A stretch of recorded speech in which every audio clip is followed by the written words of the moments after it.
안녕하십니까 여러분. 마지사랑병원의 변재영 원장입니다. 오늘은 무릎에 반월성 연골의 그 견열 파열의 올바른 치료 원칙에 대해서 말씀 좀 드리려고 하는데요. 사실 반월성 연골의 파열은 많이 좀 들어보셨을 수 있는데 견열 파열은 아마 좀 생소하실 수도 있거든요. 근데 아주 그렇게 드문 병은 아닙니다. 물론 이제 반월성 연골의 일반적인 파열이 가장 흔한 병이 되겠고, 견열 파열은 뭐 이렇게 흔한 병은 아니지만 일반적인 그 파열과는 다르게 견열 파열인 경우에는 병이 급속도로 진행이 되고 제대로 치료를 안 했을 때 그 후유증이 크기 때문에 올바르게 진단 내리고 제대로 치료하는 것이 중요한 그런 병이 견열 파열이 되겠습니다. 오늘은 반월성 연골의 견열 파열에 대해서 올바른 치료를 어떻게 하는 것이 좋을까를 좀 설명을 드리려고 하는데요. 먼저 정상적인 관절을 한번 좀 영상을 통해서 보여드리도록 하겠습니다. 지금 보시는 영상은 건강한 젊은 사람의 무릎 관절이 되겠습니다. 위쪽과 아래쪽에는 대퇴골과 경골에 관절이 있고, 관절은 그 뼈를 싸고 있는 관절 연골에 의해서 덮여져 있고요.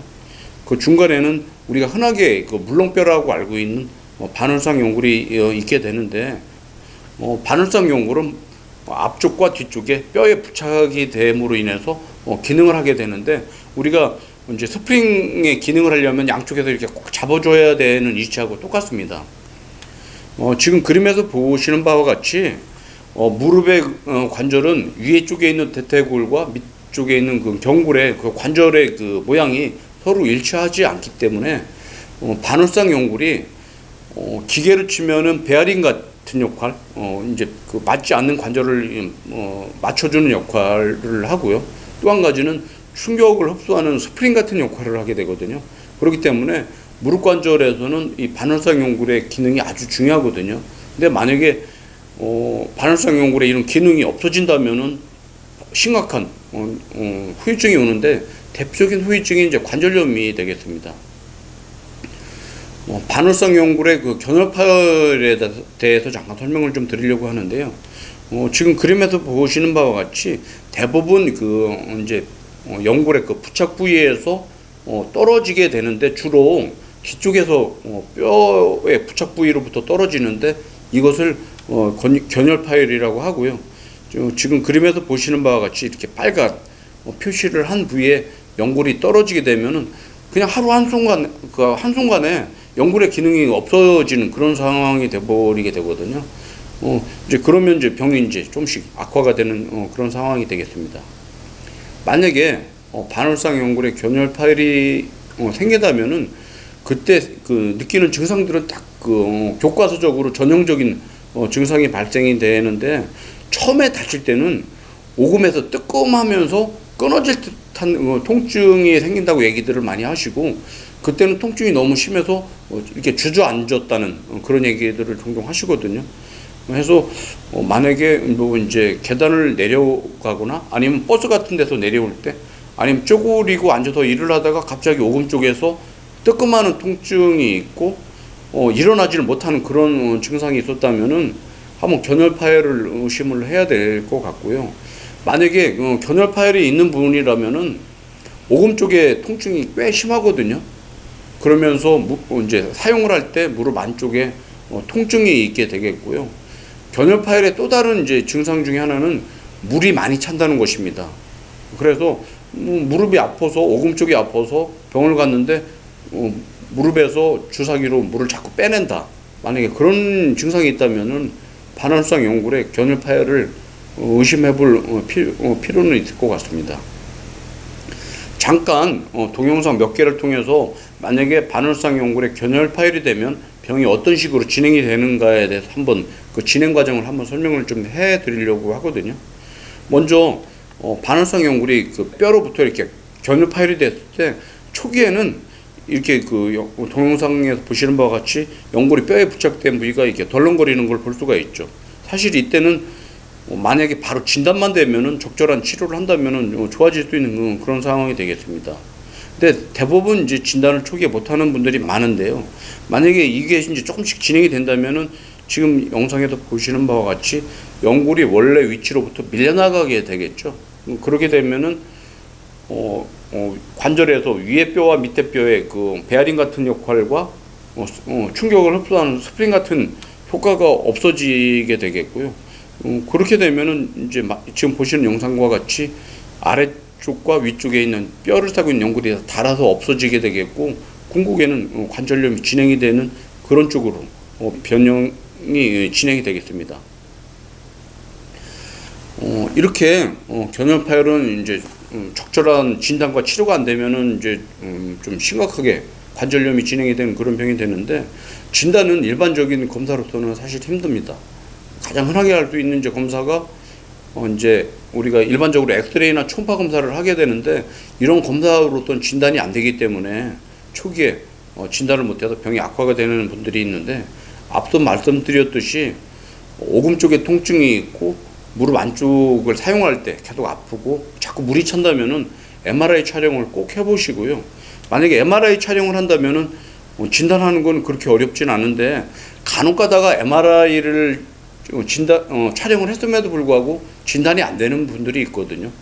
그렇기 때문에 만약에 MRI 촬영을 했다면 꼭 그 무릎 전문가한테 진단을 받는 것이 중요할 것 같고요. 지금 보시는 것이 MRI 사진이 되겠는데, 좌측은 정상인데 검은 그 원 안에 보시면은 연골이 검게 뼈에 붙어 있는 것을 볼 수 있지만, 우측에 있는 그림을 보시면은 화살표 쪽에 하얗게 그 빈 공간이 있는데, 이 부위가 뼈로부터 떨어진 연골 부위가 되겠습니다. 이렇게 MRI 통해서 진단을 할 수가 있고요. 이제 종종 반월상 연골 견열 파열이 되고 초기에 진단이나 치료가 안 돼서 병원을 오시는 분들이 있거든요. 그런 분들의 경우에 어떤 문제가 생길 수 있는가를 다시 한번 좀 설명을 해드리겠습니다. 지금 보시는 것은 반월상 연골의 견열 파열로 인해서 치료가 제대로 되지 않은 분의 실제 그 수술 동영상이 되는데, 위쪽과 아래쪽에 관절을 싸고 있는 연골이 너덜거려서 이미 심하게 관절염이 진행이 되는 것을 볼 수가 있고요. 이런 분들 같은 경우에는 지금 사진에서 보시는 바와 같이 궁극에는 무릎 그 안쪽에 관절의 간격이 유지가 돼야 되거든요. 아예 그냥 엑스레이를 찍게 되면 뼈가 딱 붙어서 일반적인 치료로서는 해결이 안 되고, 심한 경우에는 인공관절 수술까지 해야 되는 경우가 종종 생기기 때문에 주의가 꼭 필요한 병이 되겠습니다. 그러면은 이렇게 반월상 연골 견열 파열이 진단이 됐을 때 어떻게 치료하는 것이 올바른 치료가 될까에 대해서 정리를 좀 해드릴 텐데요. 일단은 비수술적인 치료로서는 치료가 안 됩니다. 그렇기 때문에 적극적인 수술적인 치료가 필요하고요. 만약에 초기에 진단이 돼서 일찍 발견을 했다면 가능하면은 연골을 떨어진 위치에 직접 다시 봉합을 해주는 봉합술이 필요한데, 일반적인 봉합술은 아니고 그 수술을 우리가 견인 봉합술이라고 우리가 명칭을 하고 있습니다. 이렇게 만약에 견인 봉합술을 할 수만 있다면은 무릎에 생기는 통증이나 관절염을 예방을 할 수가 있기 때문에, 가능하면은 이 견인 봉합술로서 수술을 하는 것이 가장 좋게 되겠습니다.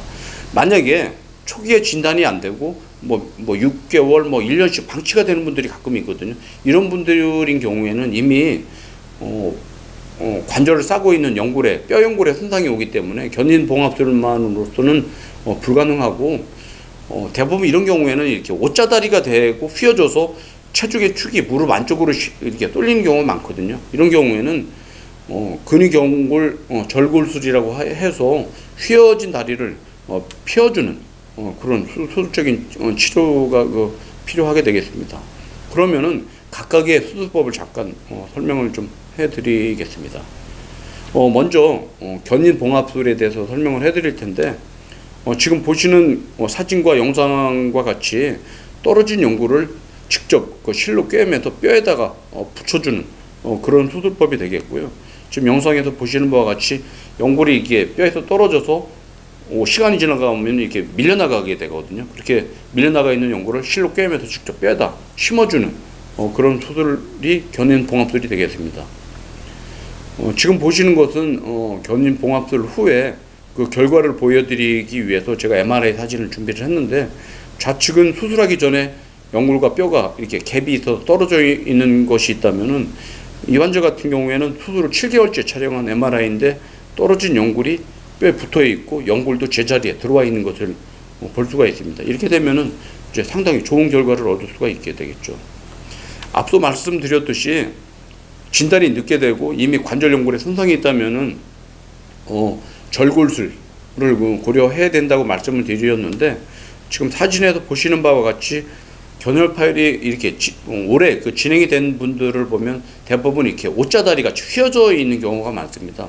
그렇기 때문에 이런 경우에는 견인봉합술로서 해결이 안 되고 뼈를 우리가 잘라서 이게 교정을 하는 그런 수술을 하게 되는데, 휘어진 다리를 옆에 보시는 사진같이 이렇게 펴주는 수술을 하게 되겠습니다.